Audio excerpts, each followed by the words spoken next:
बिस्मिल्लाहिर्रहमानिर्रहीम। अस्सलाम वालेकुम। आज हम करेंगे एक्सरसाइज 2C और इसका करेंगे क्वेश्चन नंबर 10। शो डैट, ठीक है, ये चीज़ हमने शो करनी है कि हमारे पास ये क्वेश्चन है कि ये दोनों लेफ़्ट हैंड साइड और राइट हैंड साइड ये इक्वल हैं कि नहीं। अब हम इसे सॉल्व करते हैं। सबसे पहले हम ये ले लेते हैं कि ये हमारे पास, इसे कंसीडर करते हैं कि ये हमारे पास क्या है, लेफ़्ट हैंड साइड।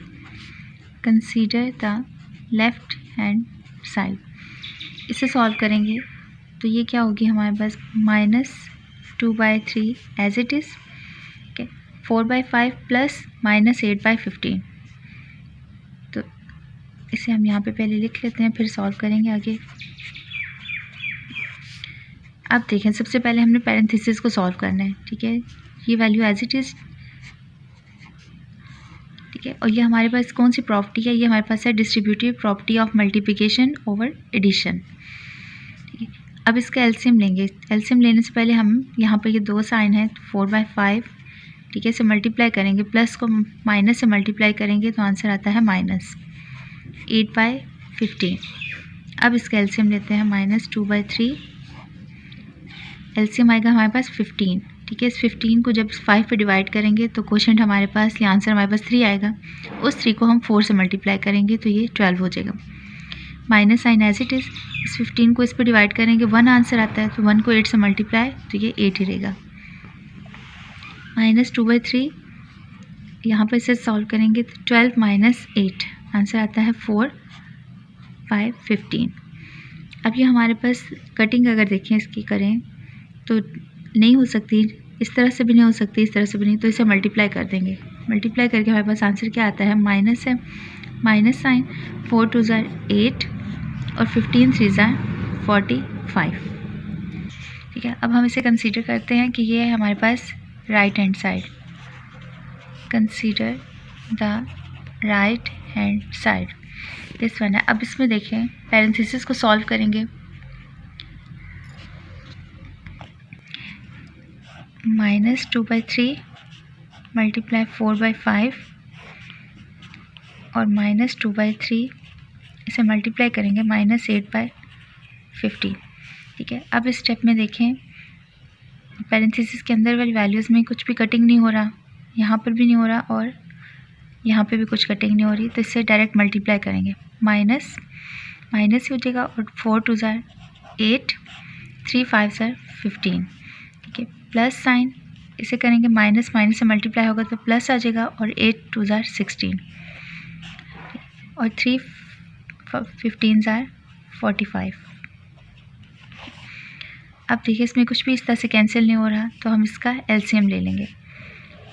एलसीएम लेंगे तो आंसर आता है हमारे पास 45, ठीक है। 45 को 15 पे डिवाइड करेंगे तो 3 आंसर आता है, 3 को इस 8 से मल्टीप्लाई करेंगे 24 और minus sign as it is, यहाँ पर प्लस, इसे डिवाइड करेंगे 1 आ जाएगा, 16 को 1 से मल्टीप्लाई तो 16 ही आएगा। अब इसे सॉल्व करते हैं। ग्रेटर वैल्यू हमारे पास 24 है, तो जो इसके साथ साइन है वो लगेगा, वैसे इसे सब्ट्रैक्ट करेंगे। 24 - 16 आंसर आता है 8, -8/45, ये भी हमारे पास यही है। इसका मतलब है हमारे पास left hand side is equal to right hand side. तो हम यहाँ पे लिखेंगे the distributive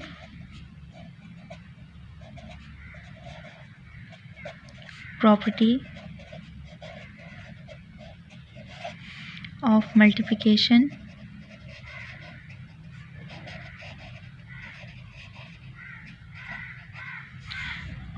over addition is proved। Next है हमारे पास क्वेश्चन नंबर 11। इसमें क्या करना है, सिंप्लीफाई करना है, ठीक है। फर्स्ट पार्ट है, ये वैल्यू हमें दी है, इसे सिंप्लीफाई करते हैं, ठीक है। इसे सिंप्लीफाई करने के लिए क्या करेंगे, देखें, -4 एज इट इज़ लिखेंगे। जब डिवाइड का साइन है, इसे चेंज कर देंगे हम मल्टीप्लाई साइन से, और इस वैल्यू को हम मल्टीप्लिकेटिव इन्वर्स लेंगे, ठीक है। मतलब इसका रेसिप्रोकल हमने करके लिख देना होता है। रेसिप्रोकल क्या होगा, -2/5 है तो हम इसको -5/2, ठीक है। जो डिनोमिनेटर है वो न्यूमरेटर से चेंज हो जाएगा, और जो न्यूमरेटर है वो हमारे पास डिनोमिनेटर से चेंज हो जाएगा, ठीक। अब इसे कटिंग करके देखें, हमारे पास ये 2 और ये 4 कैंसिल हो जाते हैं, 2 2 ज़ा 4, माइनस मल्टीप्लाई होगा माइनस साइन के साथ तो प्लस, 2 मल्टीप्लाई होगा 5 के साथ तो 10, ठीक है, और 1 यहाँ पर इसके साथ 1 है और ये 1, ठीक है, तो हमारे पास इसको डिनोमिनेटर में 1 लिखने की ज़रूरत नहीं है, इसका आंसर क्या आ गया +10। नेक्स्ट है इसका सेकंड पार्ट है, इसमें क्या करेंगे, फर्स्ट वैल्यू जो लिखी है इसको एज इट इज़ लिख देते हैं, साइन चेंज होगा मल्टीप्लाई साइन और इस वैल्यू को रेसिप्रोकल करके लिख देंगे, minus sign as it is, 5/14 है तो इसे लिखेंगे 14/5। अब इसमें देखिए कुछ कैंसिल हो जाता है तो ये और ये कैंसिल हो रही है, 5 1 ज़ा 5, 5 3 ज़ा 15, 7 1 ज़ा 7, 7 2 ज़ा 14, 3 को मल्टीप्लाई करेंगे 2 से 6 आ गया, यहाँ पे प्लस साइन है और ये माइनस, ये दोनों मल्टीप्लाई होंगे तो हमारे पास माइनस साइन आ जाता है, ठीक है, तो इसका आंसर, और ये 1 और 1, ठीक है, तो डिनोमिनेटर में 1 लिखने की ज़रूरत नहीं है, तो आंसर क्या आ गया हमारे पास -6, ठीक है। ये क्वेश्चन हम करते हैं, लेकिन इससे पहले आप लोग यहाँ पर ये साइन देख लें, ठीक है, कि हमारे पास अगर एक साइन प्लस का हो, ठीक है, और दूसरा हमारे पास माइनस का हो, तो इन्हें जब मल्टीप्लाई करें तो हमारे पास आंसर माइनस आता है, ठीक है। इसी तरह से माइनस साइन को मल्टीप्लाई करें अगर माइनस से तो हमारे पास आंसर आता है पॉजिटिव, ठीक है, और अगर पॉजिटिव और पॉजिटिव हों तो दोनों तब भी हमारे पास पॉजिटिव ही होता है, ठीक है। याद रखने वाली चीज़ ये और ये है, ठीक है, कि एक प्लस और एक माइनस हो, इन्हें मल्टीप्लाई करो तो माइनस, और माइनस से माइनस को मल्टीप्लाई करो तो प्लस होता है, ठीक है। अब हम इसे सॉल्व करते हैं, -3/8 एज इट इज़, यहाँ पे मल्टीप्लाई साइन और इसका मल्टीप्लिकेटिव इन्वर्स या reciprocal, minus sign as it is, ये 3/4 है तो अब क्या हो जाएगी 4/3। अब से कैंसिल करके देखते हैं, 3 और ये 3 कैंसिल, यहाँ पर 4 1 ज़ा 4 और 4 2 ज़ा 8। अब इसे मल्टीप्लाई करें, ठीक है, आपकी आसानी के लिए एक दफ़ा इस तरह से लिख देती हूँ 1, ठीक है, और यहाँ पर 2, यहाँ पे क्या रह गया है -1 और यहाँ पर 1, इन दोनों को मल्टीप्लाई करेंगे, माइनस माइनस प्लस, 1 को 1 से मल्टीप्लाई तो 1 ही आ जाता है, और यहाँ पर 2 को मल्टीप्लाई करेंगे 1 से तो आंसर आ गया 1/2। अब इसे सॉल्व करते हैं, फर्स्ट वैल्यू को हम एज इट इज़ लिख देंगे, यहाँ पर मल्टीप्लाई साइन और इसका reciprocal minus sign as it is और 39/8 हो जाएगा। अब इसमें देखिए 13 1 ज़ा 13, 13 3 ज़ा 39, ठीक है, 4 1 ज़ा 4, 4 2 ज़ा 8, -1 को मल्टीप्लाई करना है -3 के साथ तो ये आंसर आ जाएगा +3, ठीक है। 1 को मल्टीप्लाई करेंगे 2 के साथ तो आंसर आता है 2, इसका मतलब है आंसर हमारे पास होल क्या आ गया 3/2। नेक्स्ट है हमारे पास फिफ्थ क्वेश्चन, ठीक है, इसमें भी हम क्या करेंगे, -6/15 एज इट इज़, यहाँ पे मल्टीप्लाई साइन और इस वैल्यू का रेसिप्रोकल तो वो होगा हमारे पास 35/4। अब इसमें देखेंगे कौन कौन सी वैल्यूज़ हमारे पास कैंसिल होती हैं, ठीक है, दोनों इवन नंबर्स हैं तो 2 से कैंसिल हो जाएंगे, 2 2 ज़ा 4, 2 3 ज़ा 6, ठीक है, और ये हमारे पास 5 की टेबल से दोनों वैल्यूज़ कैंसिल होती हैं, 5 3 ज़ा 15, 5 7 ज़ा 35। अब ये भी हमारे पास कैंसिल हो सकता है, ठीक है, 3 1 ज़ा 3, 3 1 ज़ा 3। अब यहाँ पे देखिए -1 को मल्टीप्लाई करना है +7 के साथ तो हमारे पास आंसर क्या आ जाएगा, एक वैल्यू पॉजिटिव है और एक नेगेटिव तो माइनस साइन, और 7 को 1 से करेंगे तो 7 ही, 1 को मल्टीप्लाई करेंगे 2 से तो आंसर आता है 2। तो अब हमारे पास इसका ओवरऑल आंसर क्या आ गया -7/2। नेक्स्ट है हमारे पास question number 12, find the absolute value of the following and represent them on the number line. अब हमने नंबर्स का क्या करना है, एब्सोल्यूट वैल्यू फाइंड करनी है और फिर उसके बाद जो आंसर आएगा उसको हमने नंबर लाइन पे भी शो करना है। अब हम इस नंबर के, इस रैशनल नंबर की एब्सोल्यूट वैल्यू फाइंड करेंगे। एब्सोल्यूट वैल्यू क्या होता है, हमारे पास हमेशा डिस्टेंस को ज़ाहिर करती है, और डिस्टेंस कहाँ से कि 0 से लेके कहाँ तक ये डिस्टेंस है, और डिस्टेंस हमेशा हमारे पास पॉजिटिव होता है, ठीक है। तो ये वैल्यू तो ऑलरेडी पॉजिटिव है तो इसका आंसर क्या होगा 7/8, ठीक है। अगर नेगेटिव साइन हो तो इस एब्सोल्यूट साइन की वजह से वो माइनस साइन रिमूव हो जाता है।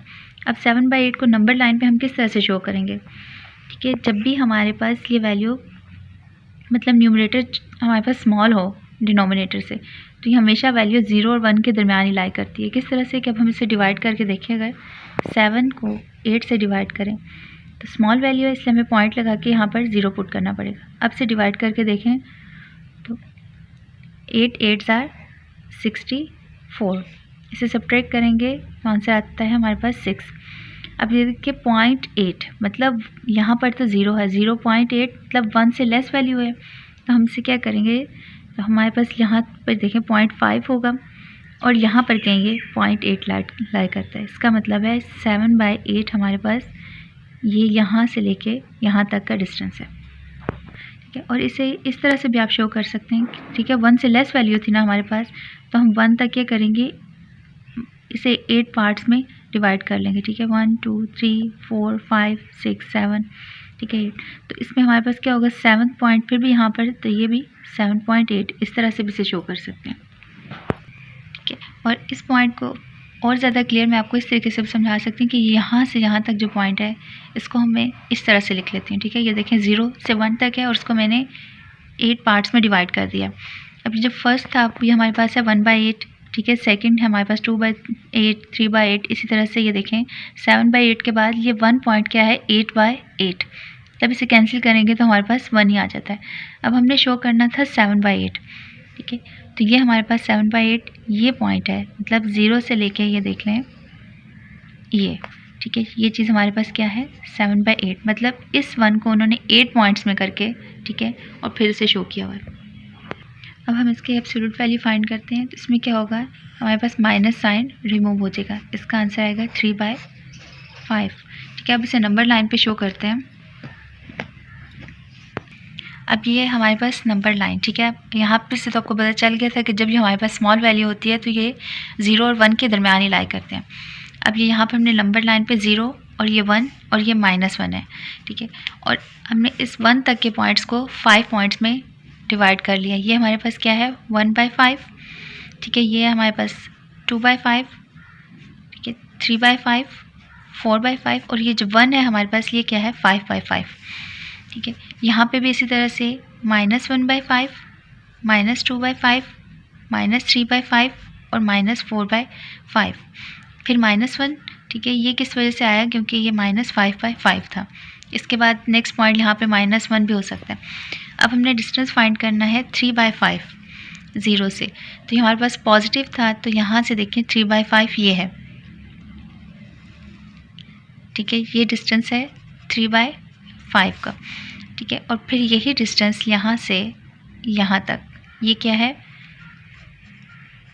ठीक है -3/5। लेकिन यहाँ से ये डिस्टेंस और ये डिस्टेंस, ठीक है, ये देखें दोनों सेम है, डिस्टेंस कभी भी नेगेटिव नहीं होता, तो इसलिए हमारा आंसर क्या था 3/5, और इसे नंबर लाइन पे इस तरह से शो करेंगे।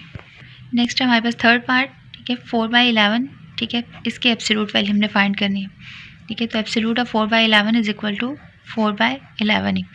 अब हम इसे नंबर लाइन पे किस तरह से शो करेंगे, ये हमारे पास 0, ठीक है, और ये हमारे पास 1 तक को हमने 11 पार्ट्स में डिवाइड किया है। ठीक है, और ये इस तरह से 1/11, 2/11, इस तरह से हमारे पास 10/11, और जो 1 होगा वो हमारे पास क्या होगा 11/11, कटिंग करके तो 1 ही आ जाता है। ठीक है, अब हमने शो करना है 4/11। ठीक है, तो ये है हमारे पास 0 से लेके ये हमारे पास क्या है 4/11।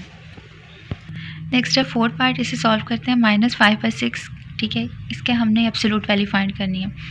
ठीक है, तो इसमें क्या होगा माइनस साइन हमारे पास इस एब्सोल्यूट साइन की वजह से रिमूव हो जाएगा, आंसर आएगा 5/6। अब हमने इसका डिस्टेंस फाइंड करना है। ठीक है, यहाँ पे भी देखिए ये स्मॉल वैल्यू है, ये ग्रेटर है, इसका मतलब है ये 0 और 1 के दरमियान ही लाई करेगा। अब हमने 0 से 1 तक को 6 पार्ट में डिवाइड कर दिया है। ठीक है, अब हमने क्या ये 1/6 है, 2/6, 3/6, 4 और 5/6, हम चाहिए क्या 5/6। इसका मतलब है 0 से लेके यहाँ तक। ठीक है, और फिर हमारे पास -5/6 में भी अगर लें तो ये 0 से लेके हमारे पास यहाँ तक का डिस्टेंस बनता है। नेक्स्ट है फिफ्थ पार्ट। ठीक है, एब्सोल्यूट वैल्यू ऑफ -8/9। ठीक है, एब्सोल्यूट साइन की वजह से हमारे पास माइनस रिमूव हो जाएगा और 8/9 आ जाएगा। अब इसे जब शो करेंगे तो हम इसे क्या करेंगे कि 1 तक हमने इसे 9 पार्ट्स में डिवाइड कर दिया है। ठीक है, ये फर्स्ट है हमारे पास 1/9, फिर इसी तरह से 2/9, मतलब 8/9, और 1 तक ये हमारे पास 9/9 है। फाइंड क्या करने हैं हमने 8 पॉइंट तक, मतलब 0 से लेके यहाँ तक डिस्टेंस, और माइनस साइड पे अगर जाएंगे तो तब भी 0 से लेकर ये, ठीक है, ये डिस्टेंस और ये डिस्टेंस हमारे पास सेम है। तो ये हमने नंबर लाइन पे इसको शो कर दिया। तो एक्सरसाइज 2C हमारी कंप्लीट हो गई है। सब्सक्राइब करें और बेल दबाएं ताकि कोई सवाल रह न जाए।